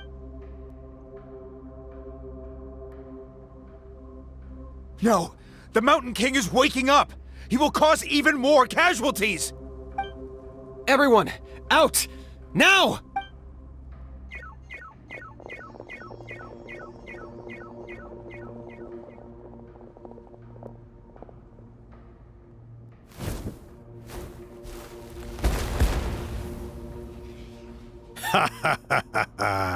It seems there is only one way to awaken you all from your willful blindness. More sacrifices must be made.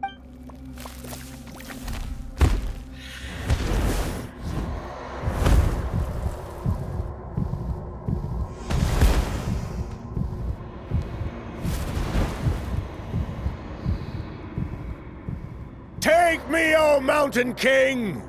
Take me as your next sacrifice!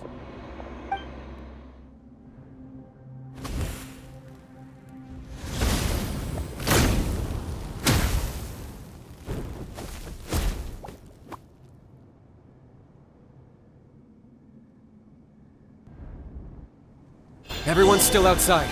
We have to keep the Mountain King here. Give me a hand.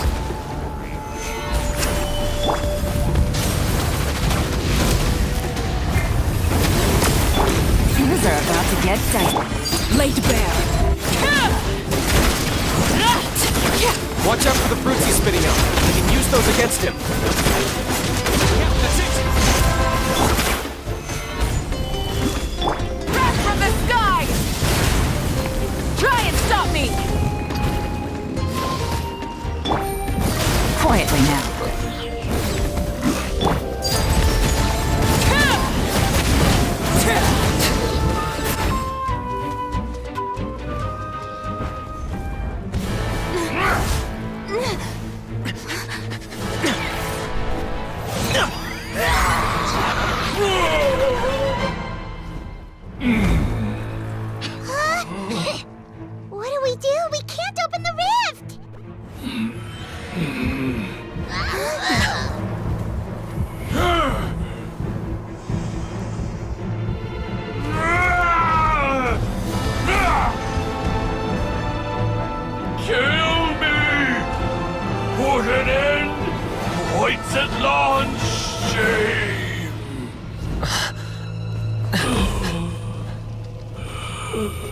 By past fuel and present flame, life marches ever on. Oh, Burkina, I must atone.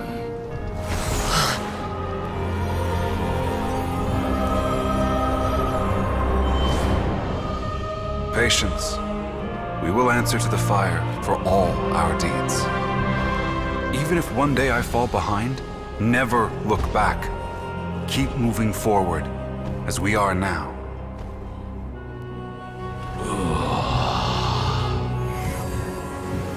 Live with your guilt and shame. This is the price to pay.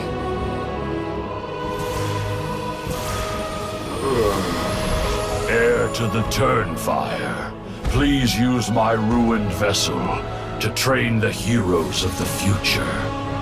The will of Kangamato will march ever on, till the abyss is stamped out.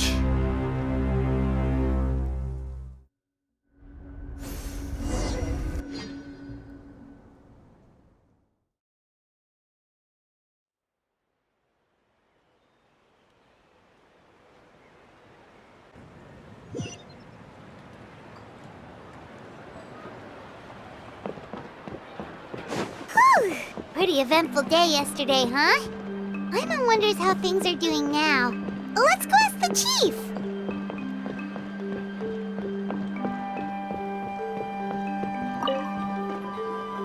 Traveler, you've come at just the right time. I have some good news for you. Trinidad's condition is stabilized. He suffered burns on much of his body, but we believe he'll survive. Guess that's the best news we could hope for.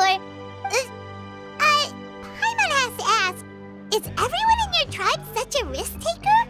First Kinich, then Elder Trinidad? Is this the Scions of the Canopy's adventurous spirit in action? We're simply not afraid to charge ahead into the unknown. He's fine. Don't worry. He's gone to check on the Mountain King. Something most mysterious has happened. After the incident yesterday, a transparent shell has formed around the Mountain King's body. We don't understand the mechanism behind it, but this shell appears to insulate him against the influence of abyssal power. It is somewhat akin to a scab, in that it stops the abyssal energy within him from bleeding out, while also preventing further abyssal energy from seeping in and infecting him. We've never seen anything like it. The tribe's most senior elders believe it was caused when he was burned by the sacred flame, similar to the way burned wood becomes charcoal. I think their theory makes sense. After all, we've never thrown the Mountain King directly into the sacred flame before. Wow. So it's made a barrier against abyssal energy? That's a good thing, right? It's practically a miracle from what we've seen of it so far. It means that the Mountain King's level of abyssal energy is now stable. No longer will we need to perform an annual cleansing ceremony. Wow, that's amazing! I know what you're thinking. The young people in the tribe are already speculating that yesterday's ceremony was a Turnfire night like none other in our history, because you and Kinich, you summoned the very flame that appears in our ancient legends. A great transparent ball of fire, and that fire is what saved the Mountain King. Whoa, so that was the real Turnfire? I may be the chief of this tribe, but I've only ever known the Turnfire as a concept in our legends. I cannot answer that question. If anyone can answer it, I suspect it would be the bearer of the Malipo name. He is in the Mountain King's cave as we speak. Ah, so Kinich then. Why don't we go see how he's doing?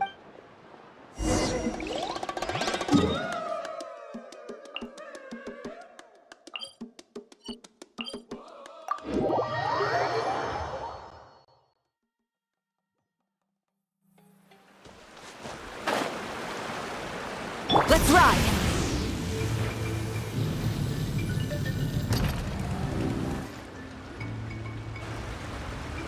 Hey, Kinich! Hey yourselves. You two doing okay after yesterday? We were gonna ask you the same question. You scared Paimon half to death when you rushed into the fire. Sorry, I couldn't just stand and watch the Mountain King get burned alive. So you thought you'd try and extinguish the sacred flame with Dendro? Or is that an attempt to make the almighty Dragon Lord Kahula die of laughter? The sacred flame only possesses a fraction of the Pyro Archon's power. It's not as if I was fighting the Pyro Archon herself. Kinich, when you went into the flames, were you intending to, Intending to what?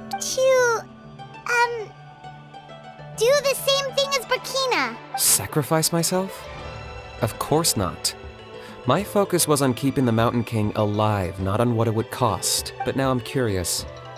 What made you think I was going to sacrifice myself? Well, because everyone's saying the Turnfire is what saved the king last night. And Ponche's theory was that summoning the Turnfire is a tit-for-tat exchange, right? So, Paimon thought you decided to pay for it with your life. So you've heard that rumor too. I'm afraid I can't say for sure. What happened yesterday was a first for me too. Well, even if you don't know, there's probably no one in the world who does. What I would say is, if that really was the power of the Turnfire, I'd sooner believe that the Mountain King summoned it himself. The Mountain King? Then, what price did he pay? The core meaning of price is not atonement or compensation, but what you're willing to give up in order to obtain what you want. It's easy to die for your sins. Much harder to live with the guilt and keep on going. In the end, the Mountain King chose the latter option. For Burkina and for the tribe. That's the price he paid. Alright, so how is the Mountain King doing now? Health-wise, there's nothing to worry about. He'll enter a fighting stance whenever we set foot in his territory. But his attacks are gentler now and not as crazed as before. Like he said yesterday, he just intends to be a sparring partner for people to practice with. Yeah, I tried communicating with him again, but he didn't respond. We dare say that Locust King has well and truly lost its mind. The lights are on, but nobody is home. Its body remains fighting fit thanks to the perverse power of the Abyss. But time has been less kind to its soul. It was ground to a pulp long ago. But we saw him come back to his senses yesterday. That was merely one last burst of brain activity before it croaked. As you humans would say, it went out with a bang. Oh, come on! Stop being such a doomer. Paimon bets the Mountain King has finally let go of the tragedies of the past now, and is focusing on moving forward. That's why he doesn't have time to chat with us. He's too busy thinking about the future. Well, at least it means my fellow tribespeople can move forward now, too. Thank you for your help, Traveler. I owe you one. Yeah, that's right. You caught Enjo for us, remember? But he ended up being completely useless. It's not a fair trade if you lost out. That's on him. It's not your fault he's useless. Besides, we're friends now. You don't owe us anything. Friends? But your friendship is an even more valuable gift. I can't in good conscience accept it for free. So promise me, if you need anything in the future, you'll come to me. For you, I'll do anything.